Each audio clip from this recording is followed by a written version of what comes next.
Hello, everybody, and welcome to Crushing Comics. We are here with another episode of This Week in X. And in this episode, we are tackling 2 of the 3 issues of the final week of X of Swords. They are X-Men 15 and Excalibur number 15.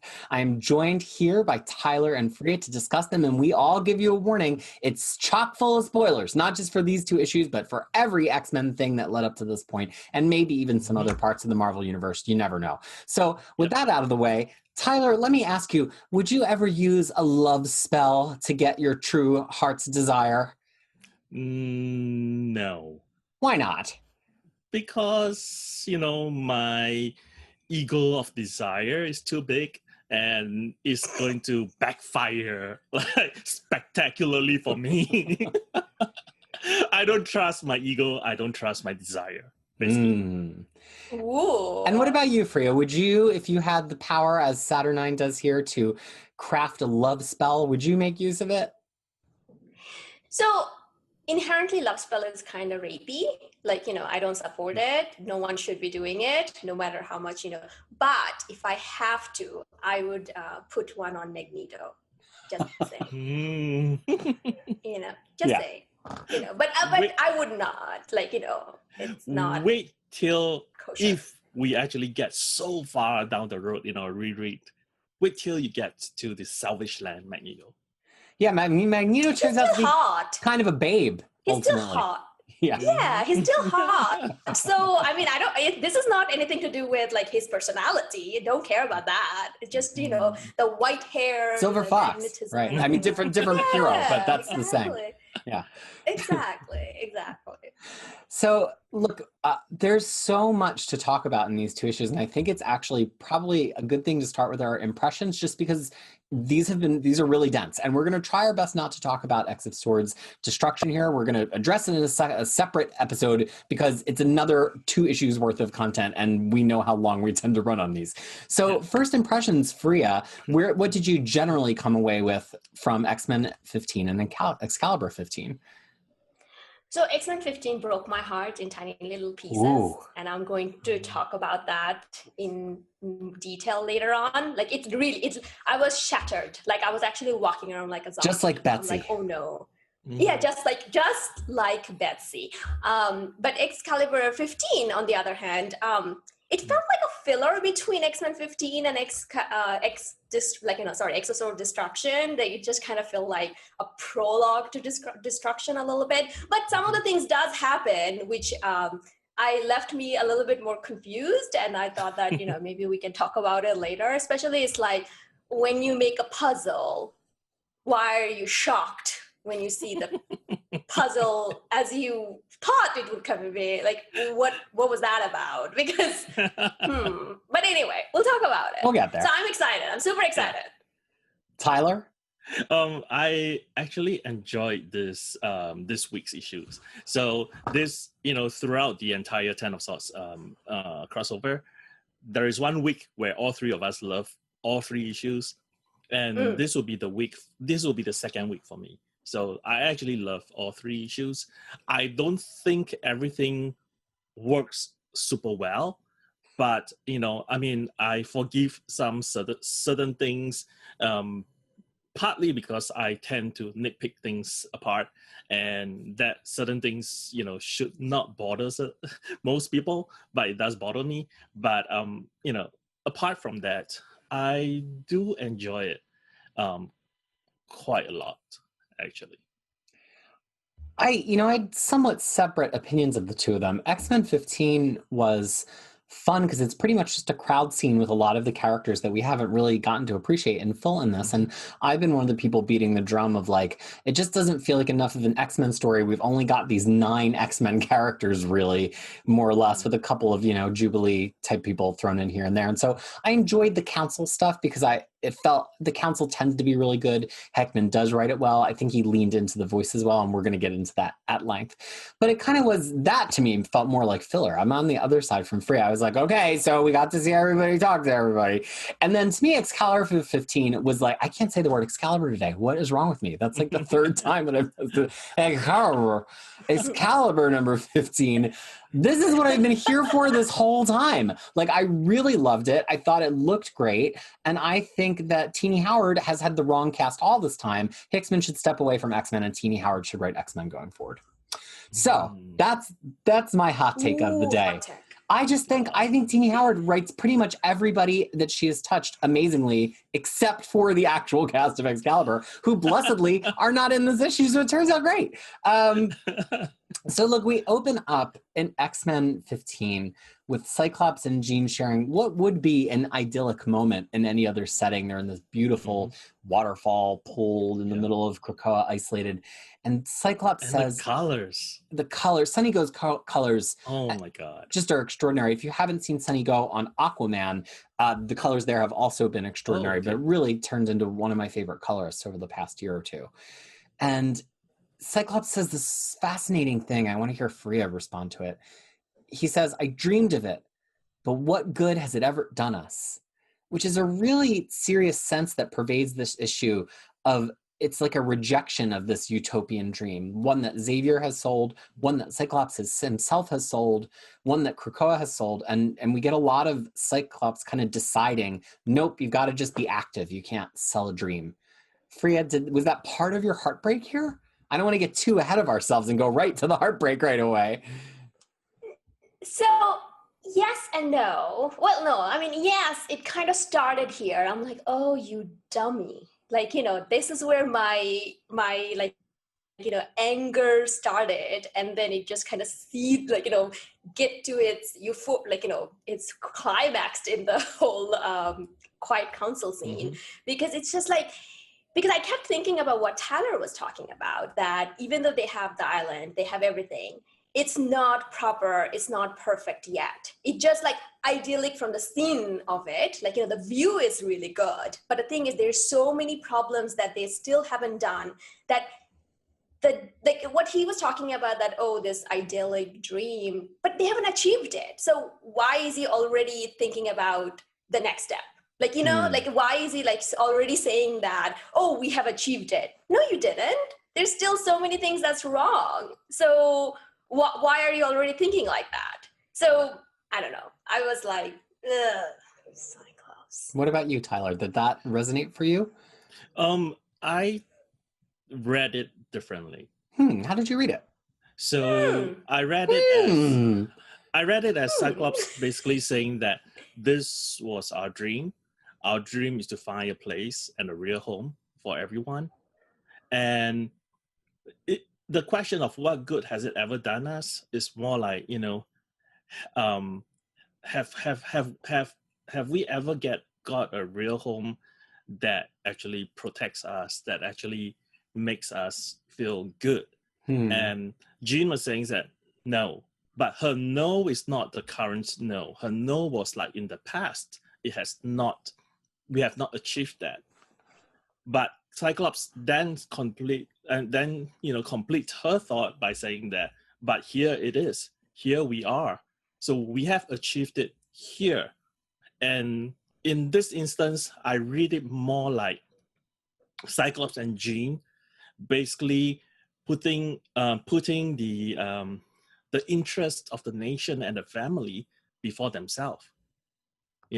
So it is the concept of like, that the home, the country, the family unit, that unit is much bigger than the individual. So that's how I read it, actually. It's interesting. I love that thought about country, because that's what my whole, like, what I've been teasing is all about. Just hold on to but that. before we get there, I'm going to ask the two of you, what do you think of Jean's post on this page? Garbage, trash, hot garbage. Hot garbage. Is it enough that we have her I didn't notice in the miniskirt that we need it like stuck in her crotch? Like, come on. For the character who turns out to be the only trustable, powerful character in this whole 22 issue thing, can we not like have her like a pinup and emerge? It just it made me irrationally angry. What about the one where she had her arm on the waist and the other hand there? I was like, what is she doing? I actually tried doing that in front of the mirror because, as a woman, I figured that, my body should actually move like that. It didn't. So, but the thing is I keep telling everyone that, oh, I don't actually notice the art. I noticed this dress, like how it was stuck. As a woman, I noticed this because it's like, girl, please, come on. Have some self, she would fix it right away. We would fix it right away. Don't, so bad. That was really bad. I know, that's the only, art-wise, I think this is the only thing, not the only thing, this is the one of the two things that I have a little bit of a complaint for this issue. But we will get to the second one later. Well, I think my thoughts in this scene might actually lead us a little bit towards Fariha's country rant, because it really resonated with me a lot based on, my current circumstance. I'm in New Zealand, which has had the pandemic very controlled. And so internationally, and from all of my friends and all over social media, everybody's like, I wish we could move to New Zealand. New Zealand's got it all under cover, all of these things. But there are still real problems in New Zealand that persist, even though it's free of pandemic, which I'm not taking for granted. But that doesn't solve the racism that's in New Zealand. That doesn't solve the income inequality and poverty that's in New Zealand. It does, just because you have one good thing, it doesn't solve the other things. And that's not me saying that I'm not happy to be here or incredibly, incredibly grateful for the safety of my family. But in that moment of thinking that it doesn't mean that I'm not grateful, I felt like I really, for a change, understood Cyclops. He's like, it's, we always have these dreams and we never really quite get them, but it doesn't mean that what we had was bad. And I kind of that was my own personal read. So we have three very different reads on the scene, it sounds like. My read on the scene was kind of it doesn't mean that it was bad, but it's still worth fighting for the thing that we believe in, even if it was good. And I just think that was such a powerful message. And it really kind of hit home for me from, one revolutionary on an island to another. So, so now we enter the Quiet Council, who has apparently just been sitting here enjoying their Sunday brunch service this entire time throughout the crossover, because none of them are doing a darn thing. And there's a lot of dynamics. So I first want to just turn it over to Tyler to just talk about how long this scene actually really runs without getting into all the matchups. Sure. And then Fariha can lead off our discussion on it. We basically have 7 pages of council, all in a 3x3 grid, and with only 2 rows combined into a white panel showing votes. So we have a total of 57 panels of talking head. And yet, does it bore me? I say no. What about the two of you? No, I've been asking for a Quiet Council miniseries since the beginning, and this kind of solidifies it. Every single time there's a Quiet Council scene, it's awesome. It's amazing. No matter who writes it, it's actually amazing. And this was one of the best ones that we have seen. I feel like there's a little bit of scenery chewing that these 9-up pages can sometimes create, because you don't get to show as much motion, and so it just turns into still frame, still frame, still frame. I don't know that I was bored, but I get frustrated when people stick to strict 9-panel. So I think some of my reaction at the beginning of this felt a little fillery to me maybe had to do with how the pace just got very regimented by having it in 9, but I just don't like 3x3. It's not my favorite. So I think that's more of a personal issue than a quality issue. But now let's get into the content. Fariha. Yeah, Fariha. Okay, so this is, X-Men 15, or this council scene, or everything that happened was actually my worst fear coming through. So my worst fear of I've been talking about before that how difficult it is for me to read X-Men, because as a minority person in real life, this is kind of there is no escapism in reading X-Men or Mutant Plight, because it just shows that they're being failed again and again. They're no matter what we started off with, that there's all these dreams, the dreams never come true. Now when we came to Dawn of X, it was completely different. We are now in the competent porn territory where everyone is doing their job, albeit failing at a lot of cases, but they're going somewhere and they're doing something.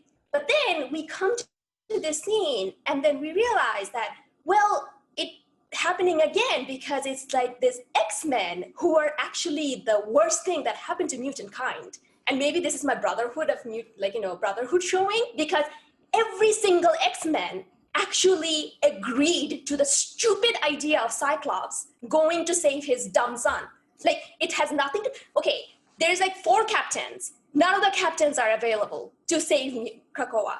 Like, none of the captains are available. Cyclops is the last one to go. Magic is already gone. Gorgon is dead. And then we'll see later on, Bishop is also gone. They don't leave any of the powerful mutant behind to protect Krakoa. Like, and the ones that are actually going against them are the villains, like, or so-called villains. Like, so far, what we know them as villains. It's actually Shaw, it's Exodus, it's Sinister, it's Mystique. They're the one who say, well, what's the plan? You guys are going on with this ideology, which have operated this however many years that you've been around, and you're just going after that. And then, like, and every single one of them, like, Nightcrawler is like, I'm going to, Kate Pride, I'm going to, like, every single X-Men says that. And I'm like, wow, really? You're just gonna leave your island behind like this? You're just gonna, this one dream, one time you were actually safe and sound, or and you're not, because we have already seen outside force can already invade Krakoa. We have already seen that, things are not as good as you think. And then they're just willing to go because of this whole mentality of like, oh, we can't leave anyone behind. Yes, that worked when you were 5 people in a school, but you are not 5 people in a school right now. You are a mutant nation. Right. And I actually ever growing, right? Make more mutants. Yeah, and then there are like 100,000 something mutants right there, and they just didn't care about any of them, and they just ran after their son. And then I actually thought about Beak's children.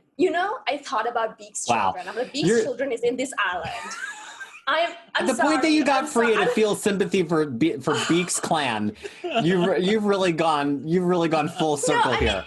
You've come all the way around. Right, and then the thing is like they say that this quiet council has like different philosophies and stuff, but it doesn't matter because every one of the people who are actually here making good points are also operating under their own agenda. So they're not the leadership that mutants need. Like, they don't have any leadership, and this is why this will fail again. This 10th life of Moira will fail again, because you idiots are just so idealistic, so tunnel vision, so stupid. I just couldn't handle it. I was just so upset. By it. And you know what? We talk about that, how Hickman doesn't know how to write character. He knows how to write character. These characters, I expect that every one of them to actually react this way, and they did. They didn't learn anything. They didn't change anything. The same Cyclops who wanted to take kids to fight for mutant home in Schism now doesn't necessarily have to do that, but still makes the same dumb choice. I'm just whatever. And Xavier, well, we're going to go group by group and talk about some of these combinations, but let's continue the general talk first. The thing I would want to insert there, because even though it comes after these pages, I think it's incredibly relevant to where you're opening here, is there's a data page that points out that the council's not only proportionally representative of the mutants that are on the island and their interest, but it's also supposed to be psychologically representative in some way, right? We tried to pick the people who would react the way that the different sects and factions would react. And it's just so interesting to reflect on that based on, I think, your very valid points. I'm wearing my Magneto has some valid points. Based on your very valid points, because it's like it is entirely predictable. Like you almost have to wonder to what extent it's a plot point that Xavier or Moira maybe even anticipated that X-Men gonna X-Men, right? It's kind of like all the X-Men are like, oh, let's go X-Men.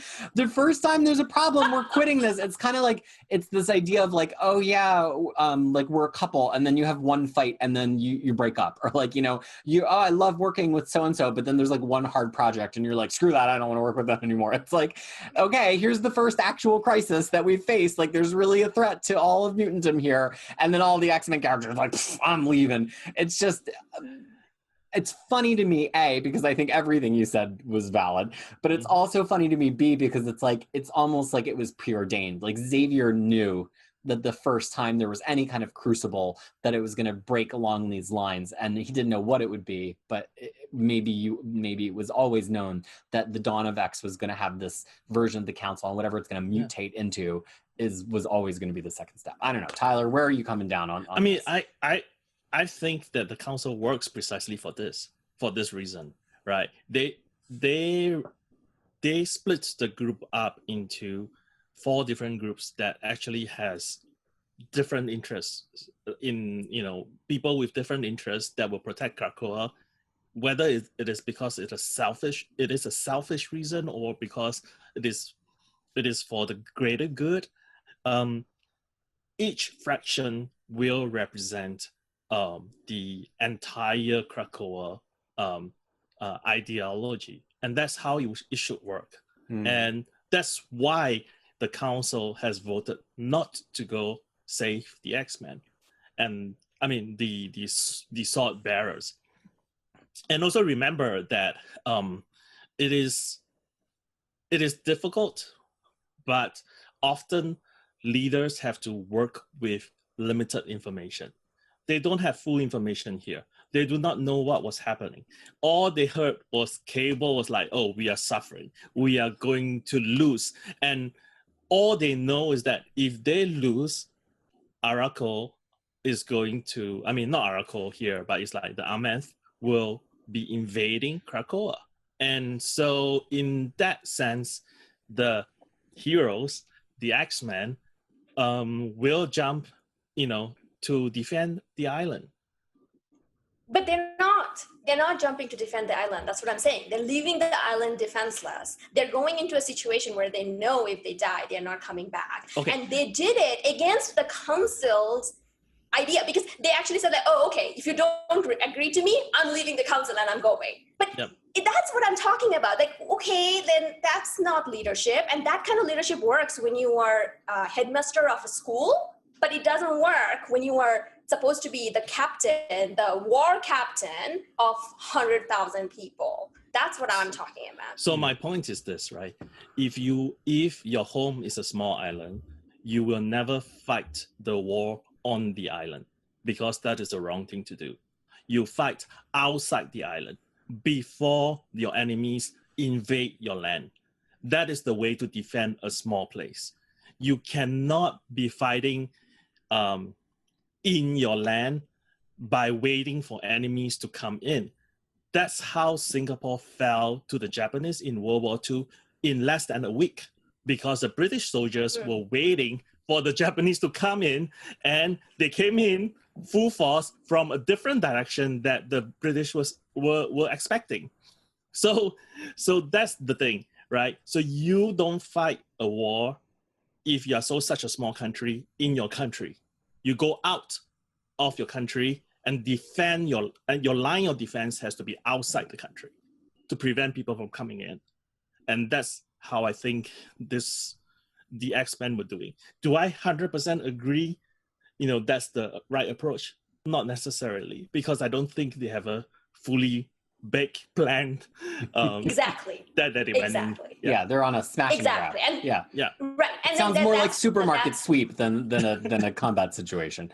Right. We're going to go down the aisle with all the most expensive olive oils and just get them into the cart. It doesn't feel like... Exactly. And that's exactly what I'm talking about. It's like, yes, there's like a war. If there was like, okay, no, I have this plan. And then if he was presenting the very valid points that you were presenting, Tyler, that we cannot defend, but that wasn't it. Their entire choice was made out of emotion. That's what I'm talking about. Their entire choices were made out of emotion, made out of that, oh, my son Cable is stuck there. It's not necessarily the sword bear.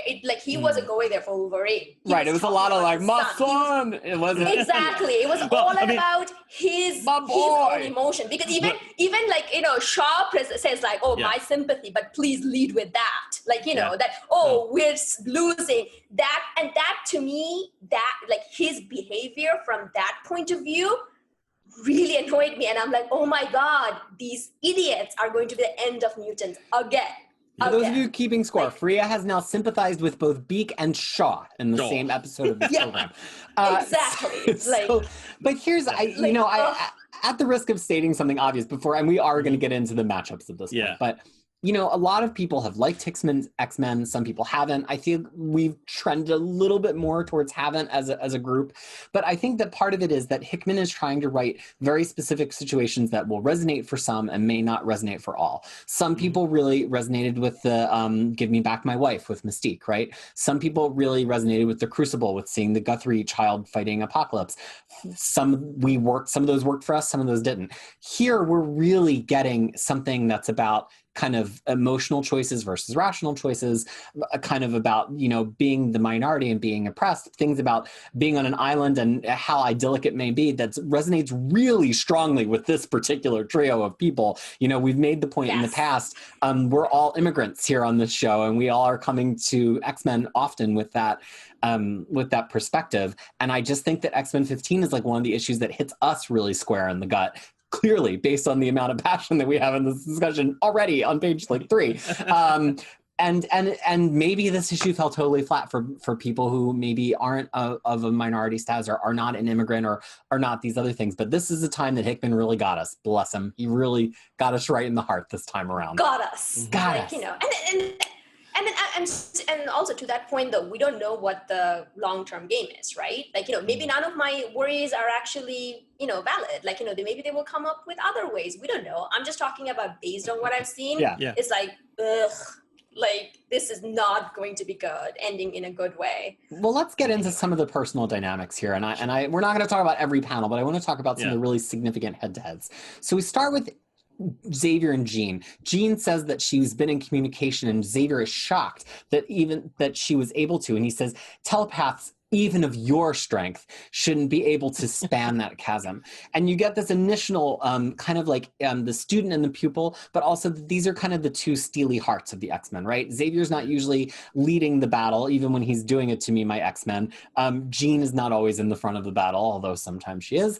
Any thoughts on kind of Jean and Xavier's face-off here before we get deeper into these discussions? So was he talking about that her, what does he mean by that? That's what I don't know. Where was it coming from, that with your power level? Is he saying she has less or more, or she's always tend to faint after she I did kind of get that impression. It made me think back to Hoxpox, where she's basically sent on that space mission just to be a human receiver, right? She's just there mostly to keep in contact and transmit their thoughts back.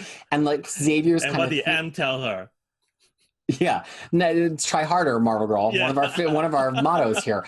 But actually, in the span of Dawn of X, we've seen her put on the Cerebro helmet. We've seen her make really tough choices in X-Force, and it almost seems like it's echoing that same Xavier expecting Jean to be subordinate to him in some way, but also that Xavier, even though he does have a child, doesn't really understand that steely resolve that Jean has, both in a maternal way, although she's never actually personally born a child, but she has those memories, very complicated. But also the way she's always been, ever since Uncanny X-Men 99, Jean's always been like this. And it just was really interesting to me. No, Xavier wouldn't have been the one to get in the cockpit. It was Jean. No, Xavier's not going to go on the rescue mission. It's Jean. They're actually similar, but they're very, very different. No, yeah, I agree. Right. I mean, I feel like, for my read was more like Xavier was surprised that that Jean and Cable could breach the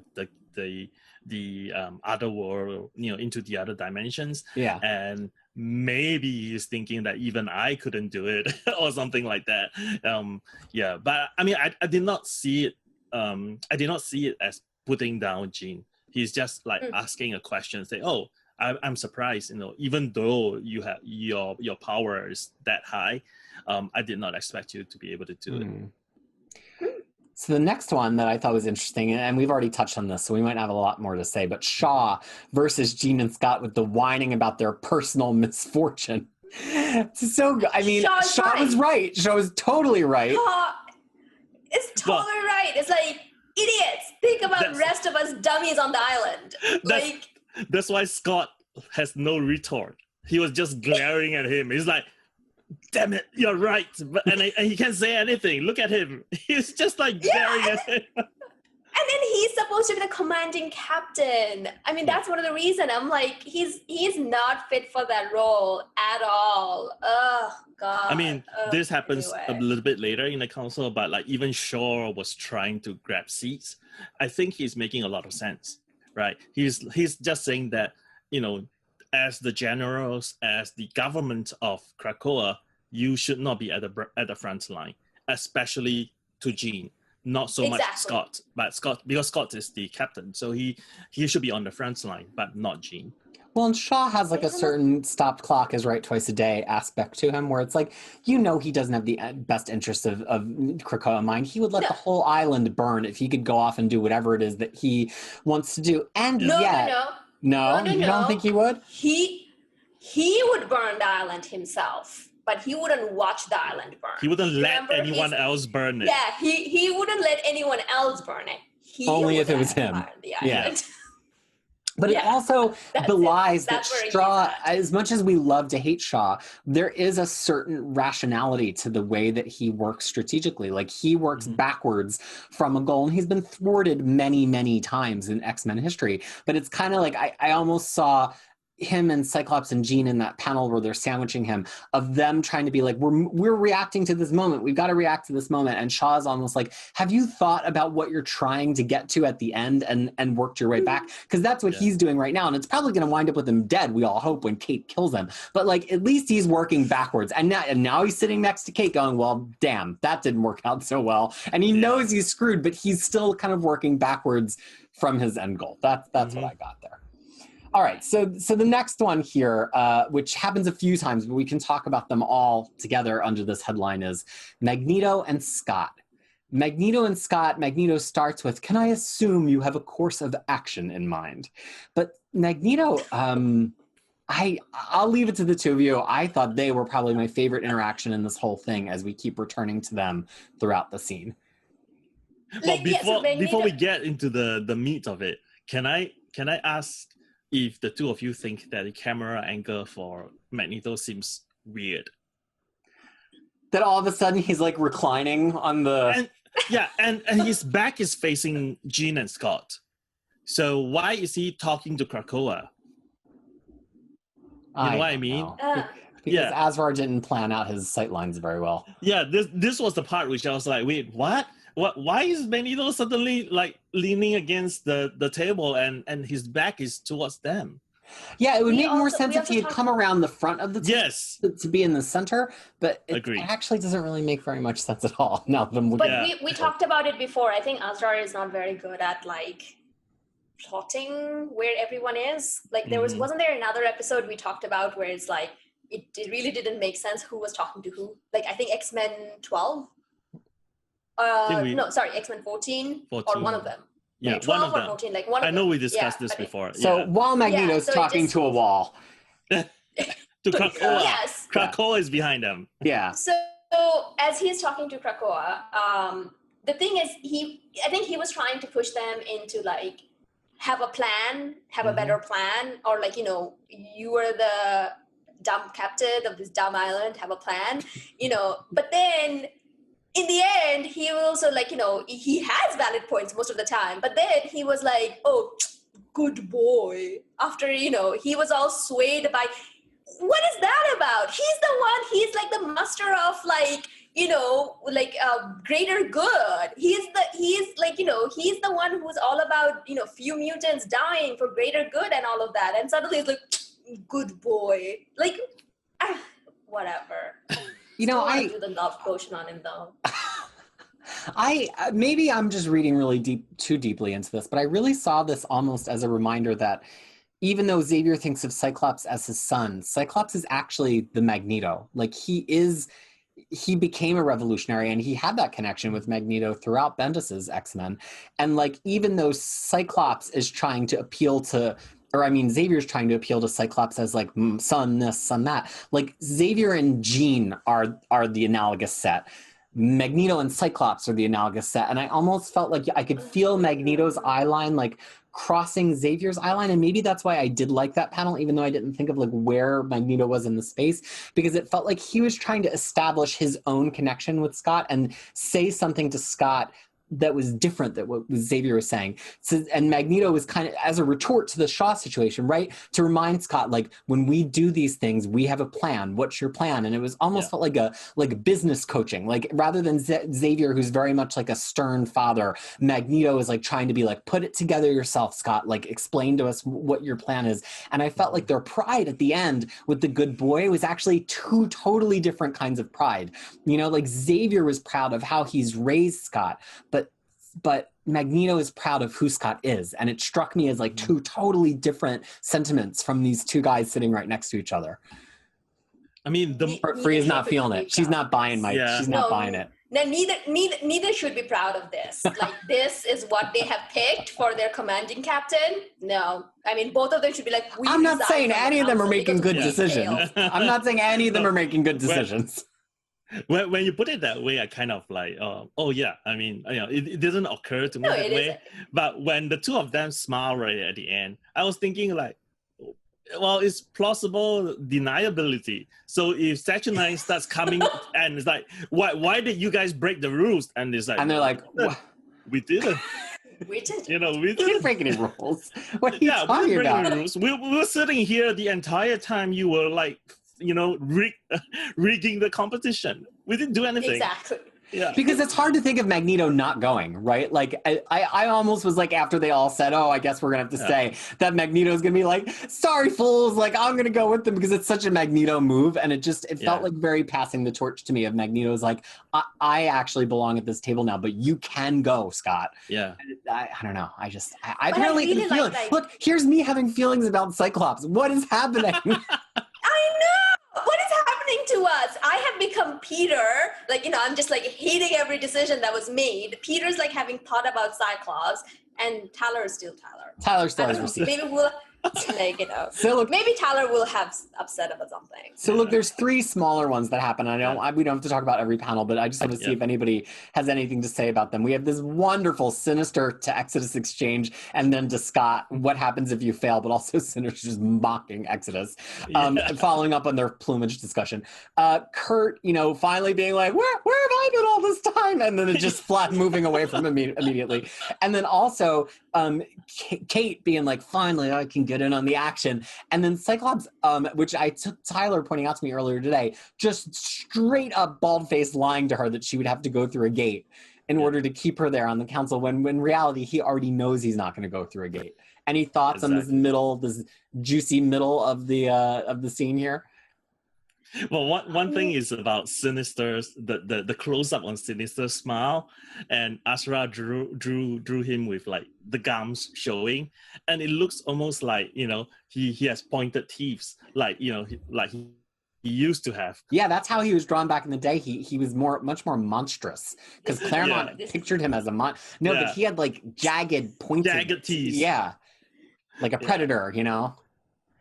Yeah, this is exactly the. You gotta really, we're all showing our teeth for those only listening to this program. Yeah. So one thing I was gonna say though, I don't know whether this kind of comes out.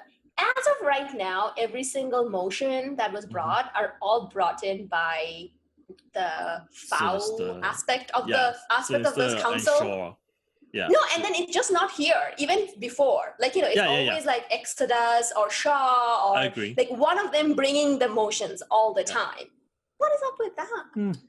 And also, it feels like the power is like so shifted here, but really Storm is the only one. Storm and Apocalypse, but like Apocalypse is more on the villain side, so it's like not like the power is that shifted. Doug's not there, I guess, but like.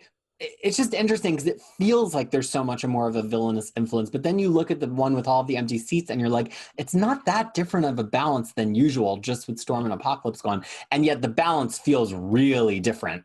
You know, like who is driving this car right now? And that's what I'm saying though. It's because maybe the villains have more to lose because they are kind of seated themselves in these positions and they have like a lot more. That's what I'm saying. It's like, this whole thing is going to fail because these are the ones who are making sense and who are making the choices, and they all have seedy reasons. Well, I mean, the villains definitely have more things to lose, right? Because in the past, whenever they are up to something, the X-Men and other superheroes are against them. Now the Krakoa is saying that you are mutants, you automatically get a pass until you do something really, really bad, where the country cannot afford to protect you, right? So the stake is completely different from the superheroes, right? The superheroes are still superheroes, and in fact, they are now being viewed as the villains because it's like, why are you in cahoots with Sinister? Why are you in cahoots with Apocalypse? You know, it's a terrific point. Oh, go ahead. No. I was just concluding. I said that's why I think the dynamics is different. Well, and it's a great point that I think people in the online discourse tend to miss when they're like, they're associating with villains. In this setting of the Quiet Council, the villains have what they wanted. They're in control of the world. That's what all of these villains have always wanted, is some form of control. Go around to everyone at the table. Even Mystique, if you look at the things that she's done, she wants a control. She wants a seat at the table. Well, here they are at the table. But that's not what any of the X-Men that are on this table have ever wanted. Nightcrawler, Jean, Storm, Cyclops, Kate, they're not people who want a seat. And Emma, who we're coming to now, is somebody who's kind of in the middle, where she doesn't want a seat at the table. She just wants the table. So her motivation here is a little bit different, also because she's been in control before. She's been one of the leaders of the mutant race before in a way that none of these villains have ever gotten to do. And so Emma's approach here is like way more nuanced than theirs. And it kind of shows in how she sides with them sometimes and how she sides with the X-Men sometimes. But like, no wonder the X-Men are leaving. None of them want this. Like, this is not any of their end game. And it's the end game of everyone else that's at the table. But the thing is, doesn't that show that how Professor X is the worst thing that happened to Mutant? Because he failed to raise leaders. He failed to raise people who would lead mutants. Well, because they only ever put out fires. Like they're just firefighters. Yeah, he does have some valid points. Yeah, so make them the captains. Make all of them the captains. None of them, like, except for Storm, maybe. Maybe Storm would like. But the thing is, that's what I'm saying. It's like none of them. And I was like, every time an X-Men opened their mouth, I'm like, shut the fuck up. Like, because I was like, oh my God, you guys are none of our like leaders. No, but let's give Scott a little bit of credit here, right? The reason why I think he kept Kate back is because he doesn't want Emma to lose the power, because he knows that Emma and Kate are going to be important. Like, it's important for them to be together. Yeah, it felt very strategic, like a voting block. And now we come to that, Scott and Emma, very winking, very loving exchange between them. Oh my God. Just really loaded. I mean, even before we come to their final exchange, he's talking about, closing all the gates. And Emma's like, is that really a good idea? And Cyclops is, until the next best thing, does he say? Until something better comes along. Until something better comes along. Which is like such a, Emma and Scott thing, especially because it's like thinking about them being together and then him being back with Jean and like him saying to Emma until something better comes along. But then, they end with him saying, you don't really want to come. You're fainting about this just like I am. Just like the other people on the council are. And it just really emphasized to me that Emma might be the one out of these 12 that I actually trust to get anything done. She's the only one who thinks about things other than just herself, even though she's mostly concerned with herself and this terrible haircut that Azrar has given her. It's a crime against Emma Frost. I cannot believe that it was allowed by the other folks in the X-Men group. And also, I think in one panel with Cyclops, it shows the reflection of both Jean and Emma. I mean, I thought that was like really brilliant, because it's like, these are the two women in his life. Neither, like, he deserves neither. But the thing is, like, in terms of the hair, I was actually thinking that, it's probably like a temporary thing before the gala happens, because the gala, which we've been promised, hasn't happened yet. And this is probably something temporary that she's getting herself to the Quiet Council, getting herself through this call.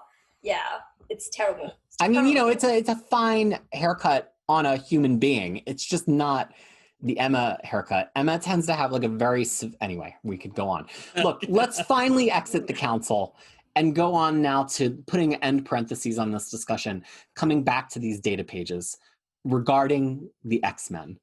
This page is both fascinating in terms of the story, and it's also Hickman specifically mocking me, I think, because he's, you know, he says that the usage of the word X-Men is outmoded, and we're transitioning away from the old models of celebrated mutant paragons. And here you have me saying, I wish this book was actually X-Men. I wish there were some X-Men in the Sex of Swords. Like, I fully understand that it's being used as slang for all mutants. Like, I don't need it spelled out for me. But here's Hickman spelling it out for the people who maybe have missed it.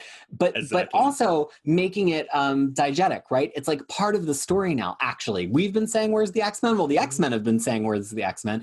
And Hickman's thing is like, there haven't been X-Men because X-Men are problematic.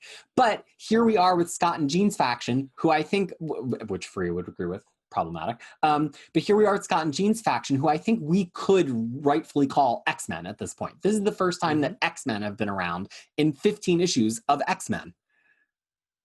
No, I agree. I mean, it is. I mean, my note for this was that Hickman is addressing fans who complain that these are no longer X-Men, and he's saying that yes, you're right. This is no longer about X-Men. Yeah. This is about Krakoa.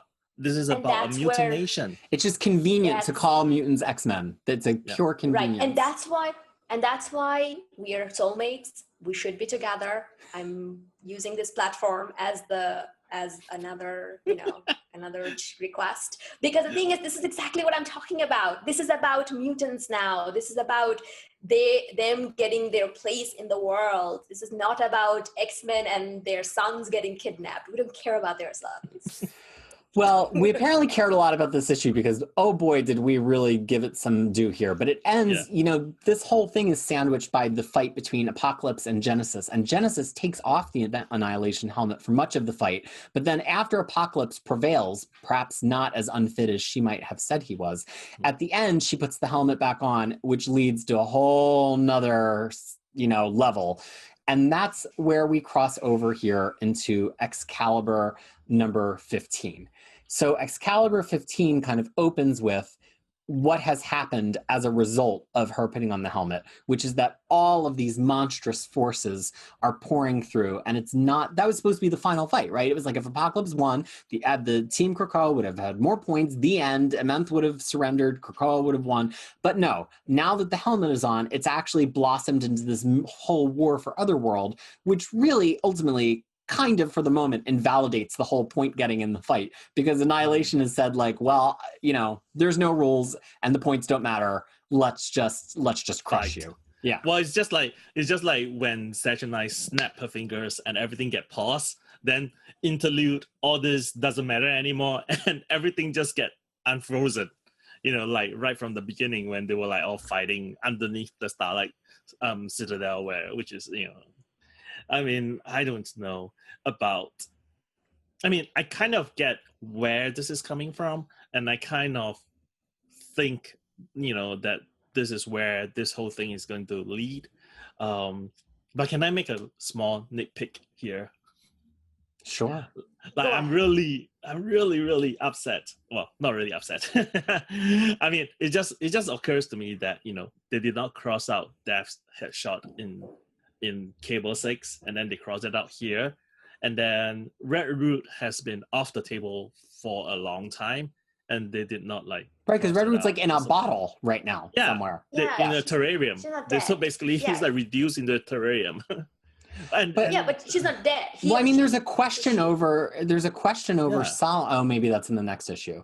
But also like nothing happens with Solomon in this issue, but the next issue there's a question mark. Yeah. Why isn't there a question mark? It's just kind of like, So it's little random. things, but it also makes you think they put together this 22 thing. There was a pandemic in the middle. They added issues. It's kind of like, who knows? Maybe this was the one that was supposed to be an issue ago. And it, like, I can make some exceptions for the recap page at this point, given how well coordinated the vast majority of the rest of it has been. But it does kind of bug me because it's there to help you understand what's happening. And so also, the fact that Red Root wasn't crossed out or question marked or something made me like look for Red Root in all of the panels in the whole issue, and Red Root's not there. So well, I mean, and also if like, you go back to like the job of a part of the job of a assistant editor or an editor is to make sure that everything flows well and there's no discrepancy, right? I mean, that's exactly what the assistant editor said in the 616 Marvel 616 documentary. Like, oh, my job is to make sure that there's no glaring mistakes, and here we are, page 2, glaring mistakes. Well, I mean, to be maybe to people who are looking, because I honestly thought the Death is not dead. I genuinely I genuinely thought he was not, because I'm like, well, he's dead, he's death, so he probably somehow overcame the death world, and I thought that that's what was being, so I didn't even know that it was a mistake. But it's crossed out now. That's the thing. Well, let's get into the actual story. Sure. So this is what I was waiting for. I mean, I alluded to this at the beginning of the issue. It's an actual fight. It feels like there's actual weight. We're getting a lot of X-Men, even if it's just the sword-bearing X-Men, contributing to what's happening here. I think Howard writes them very, very well. And it's sandwiched by this much more abstract desire by Saturnyne, right? You realize that everybody's got something different that they want here. Annihilation always wanted everything. Annihilation, even though she briefly agreed to this tournament, it's kind of like, it doesn't really matter to her. So this was always how it was going to end. She'd win on points or she'd win here, but she was going to get her way either way. Apocalypse always wanted to be back with his wife and get his children back. Saturnyne always wanted Captain Britain. It's kind of like you're realizing that this all was a farce in a way. And it's these 3 immovable forces, and 2 of them are going to have to move or figure out a way to win by not moving. From that point of view, is actually very interesting, like, to when you read it. But then I also have read 2 back-to-back Marvel events recently, Infinity War and Absolute Carnage, and both actually ends this way. Like, both ends at like, we are doing something completely different, and in the very last issue, we're all gonna fight. And I don't know, from that point of view, it really kind of took some charm out of me. But then there was like some saving, like, it's like Deus Ex Machina. It's like, oh, okay, everyone is coming together. Everyone's gonna fight. This is exactly how every single Marvel event ends. And so from that, but the thing is, saving grace over here is the other things that you were talking about, that there's all these different character things. The characters are doing some weird, like, some not weird, some things in the background. That actually saves this issue for me a little bit more. Yeah, in a way, it reminds me of Siege, if you've read Siege, which is the capper of the first part of Brian Bendis's Avengers and New Avengers. I have read it. Okay, and so we know, spoilers, at the end of Siege, you think the fight is about one thing, but at the end, Sentry turns into the Void and it becomes this other thing, right? We thought it was about Norman Osborn and Asgard and Loki or whatever. It turns into a fight against the Void, which, to be fair, I would say the Void is actually the theme of Bendis's whole Avengers run. Different show. But you get this feeling of the rug being pulled out from under you at the end, and that never actually happens here. This is the same rug that we had at the beginning. We maybe just didn't see the pattern. Maybe we weren't far enough away from the rug, Saturnyne. Maybe you need a better perspective. So before we get into some of the specifics, I just want to highlight that Apocalypse is wonderful. "Do not touch me, human," to Brian at the beginning. It was missing parentheses, Brian the human. The human. Oh my God, be still my heart. Like, Teeny Howard's right here with us with making the jokes. Thank you. Somehow, finally, someone got my message. Like, do not let this filthy human touch you. I mean, so good. But what I really want to talk about, I was laughing. I mean, talking about the rug thing, right? Pulling the rug off. I thought the writers actually pulled the rug underneath us in the 2 issues, that the Wolverine and the X-Force issue.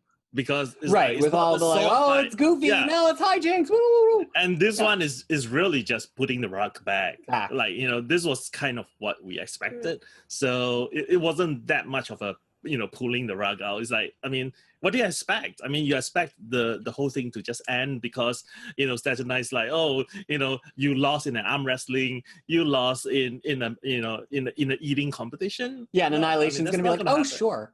Yeah.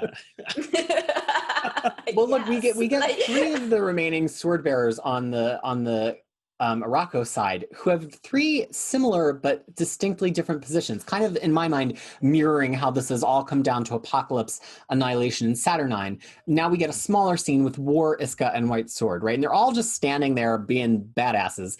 But War has the perspective of, we're here because we have to conquer. The conquering's not done yet, so we're still here. Isca has the perspective of, we're here to win. We still can win, so I'm still here, which is different than conquer.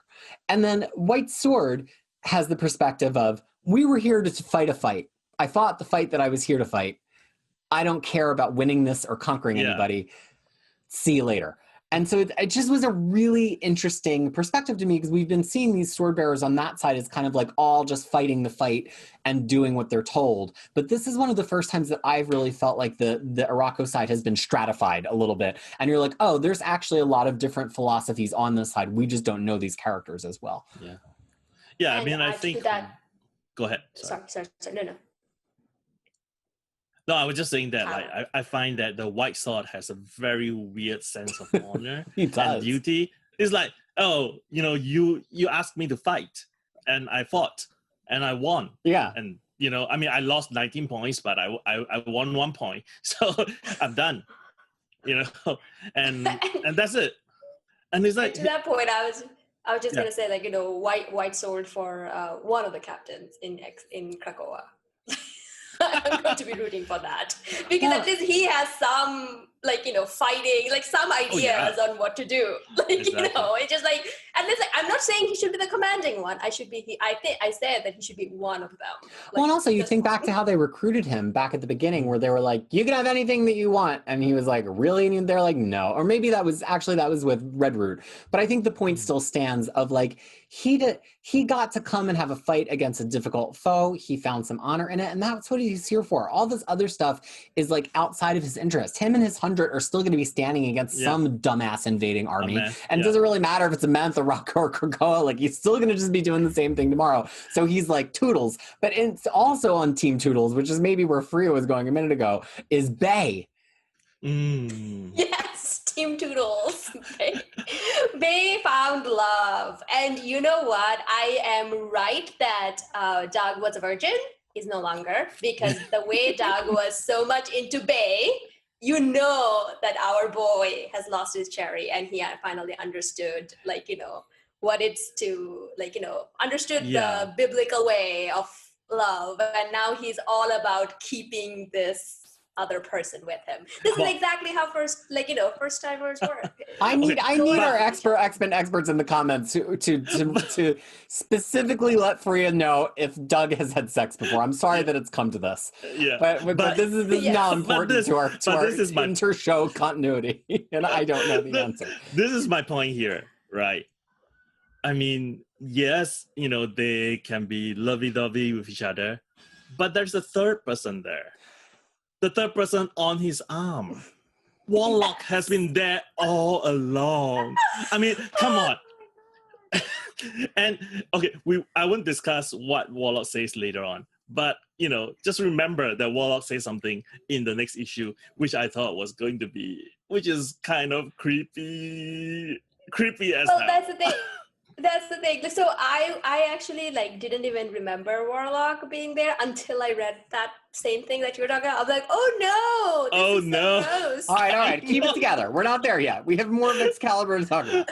But Bay here, basically storms off, and we at first think that Bay is defecting, but really Bay is going back for Doug. And Apocalypse and Brian, the human, think that she's coming to fight them, but really she just comes to pick up her little sweet boy and just go off in another direction. And it's interesting because, again, philosophical differences on Team Amenth. Bay doesn't actually care who wins. She No. does not care. She's found this new sentiment, this new feeling or emotion, and she's interested in keeping that. And to her, for however long it'll last, and to her, it doesn't really matter. And we get more into that in the next issue. But here's. I thought, by the way, I just want to say I thought it was so sweet. It was just like, it was just like, they're just so different, and you know that this is not going to last. You know that there is going to be so many other problems, but it just like, like in a war, there's like everyone's like falling apart, everyone's fighting around it, and this is what they together. And don't forget that back on Krakoa, there is still Krakoa.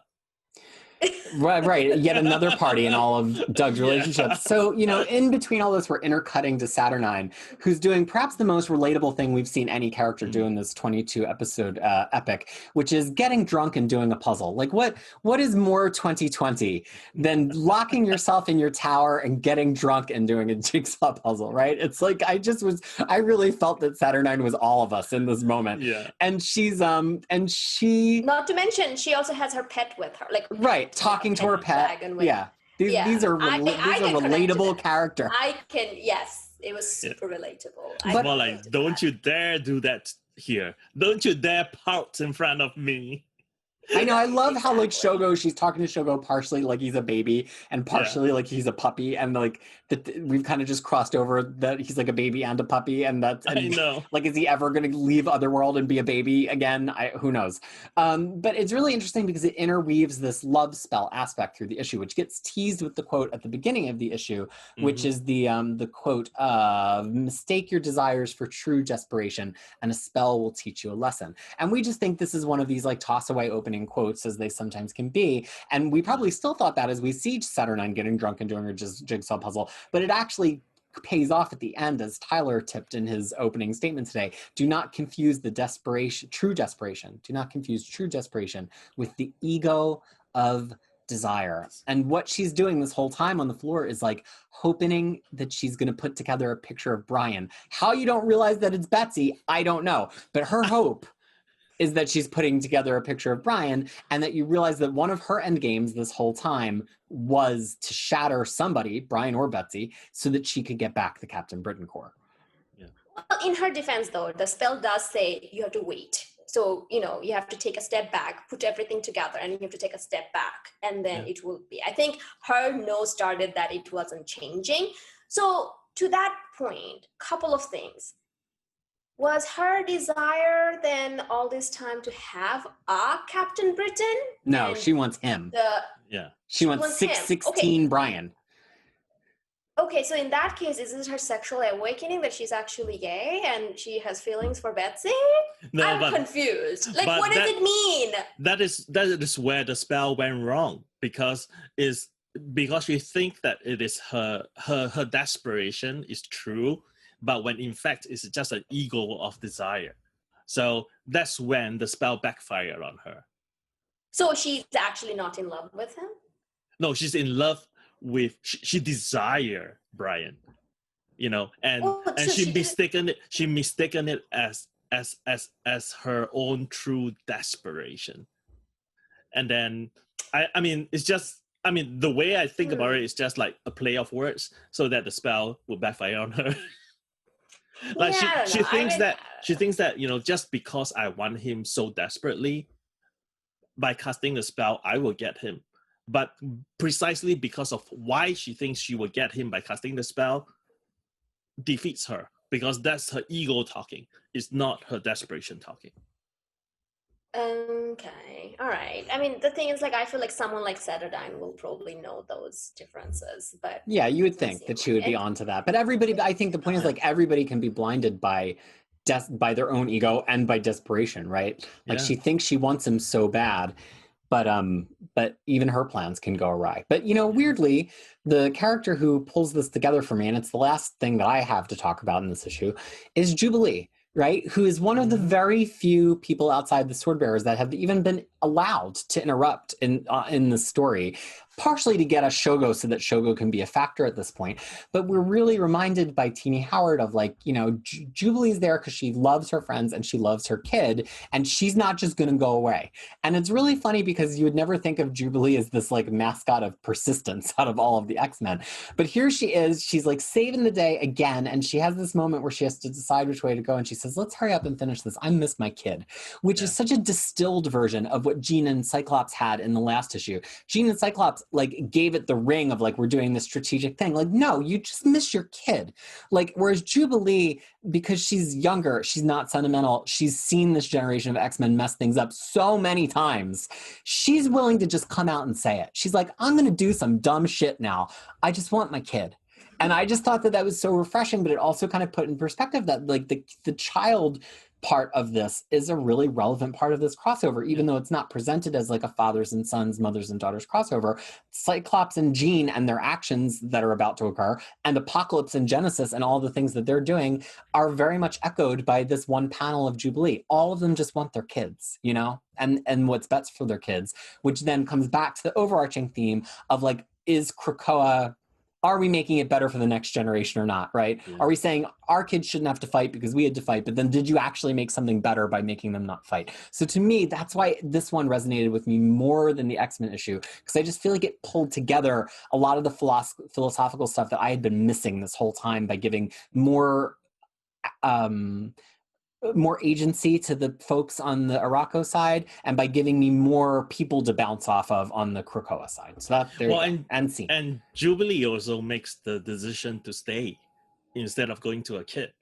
She's like, okay, I'm staying. Right. Yeah, that's what she decides to finish, not to just run off. No. Let's stay and finish this. I miss my kid. To protect my kid. Which is almost the opposite of what Cyclops and Jean have decided to do. And then she said something like, you know, this is, you know, if anything should happen to me, you know, you guys should take care of Shogo because he loves it here. And that almost got me because got me. Jubilee has not been treated well in the past, especially when they turned her into a vampire. And that was like the worst thing ever. So because the story was bad, not because they turned Jubilee into a vampire, but well, because they didn't really feel like they knew what to do with her. It was like, great, now Jubilee has vampire powers. I mean, it really got to me because, you know, again, coming back, you know, to make this personal, like here we are in New Zealand. We don't have any family here, and we've made friends here, but they've only been our friends for 3 years, and we have a kid. And like, there's, you know, if something happened to us, or if there was an earthquake and we were stuck downtown because there's only so many ways to get back here, it's like, who does she even have? Like, I find myself having these tough decisions. Like, I guess I would call a coworker. I guess we would call a neighbor. And I know that that's not just for people who live on an island. Like, all sorts of people move away from our family. We're all immigrants. We all have some version of this experience. But I just really felt it in that moment. It reminds me of this quote from Hitchhiker's Guide to the Galaxy, which I'll butcher, where Arthur looks into Ford's eyes and he gets a sense of how far away he is from his home. But on Earth, you can only ever be 12,500 miles from your home at max, but Ford is actually universes away from their home. And I just had this moment of Jubilee in that moment where I'm like, here's a sense of how far she is from home, and anything that she knows, that she says, Shoka could stay with you, he likes you. It just really got me. And then I know, and to that point, I'm like, yeah, that's the best decision, because Krakoa is not good for any mutant. You know, it brings back to my point that it's not, and even Jubilee is making that same decision. I mean, but then again, we have to wonder who is thinking about Beak's kids. But, you know.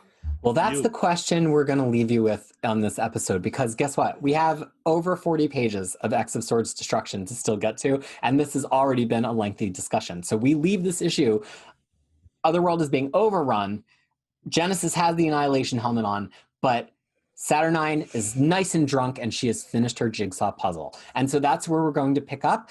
Tune back in tomorrow for the following half of this epic conclusion to X of Swords from Hero Crushing Comics. Thank you so much for watching another This Week in X. If you want to see more of this, I know some of you are wondering, is there going to be more This Week in X after X of Swords is done? We'll talk about that next episode. But for now, it'd be handy if you would subscribe. So until next time, which is a very short time away, from myself and my wonderful co-hosts here, Fariha and Tyler, be well, and we'll talk to you again soon.